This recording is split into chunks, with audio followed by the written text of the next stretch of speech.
बाइकको नागरिकता बनाउनु जाँदै गर्छ।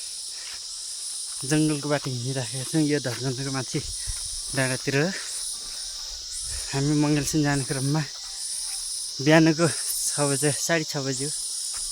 बब्बाल दामी छ। डाँडा पुग्न थालेछौँ।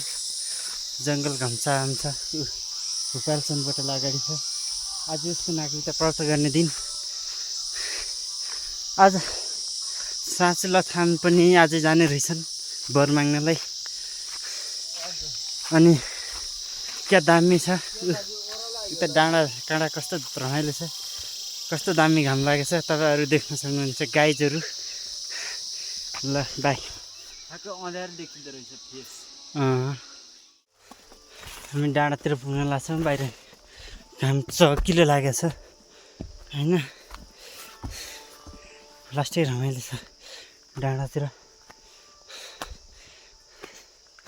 डाँडा काँडा घुम्दै बिहानको घामतिर रमाइरहेछौँ हामी।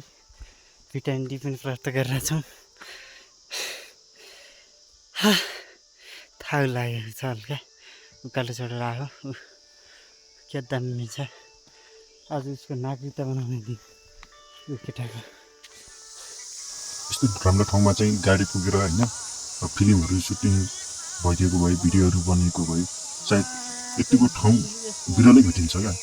गाडीहरू पुग्दैन, जानलाई अप्ठ्यारो छ। यस्तो ठाउँहरू देखाउनुपर्छ। यो कुनै टाढाको ठाउँ नभएर यो हाम्रो कालापानी अछामको ठाउँ हो।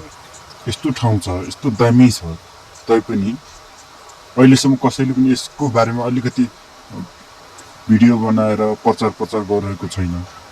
हेर्नु त के दामी देखिन्छ। आहा, यस्तो ठाउँमा भिडियोहरू बनेको भए के हुन्थ्यो होला। क्या मजाको छ हौ झरना। यत्तिकै झरना त हाम्रो हजारौँ छन् होइन। त्योभन्दा पनि माथि होला। तर यो एउटा सानो झरना मात्रै हो। वन फडानी यस्तो भइरहेछ। उत्ति छ पुरै फडानी भएको छ। माथि खाली नाङ्गो बनाएको छ। नागरिकता बनेपछि केटो खुसी। ल ठिक छ।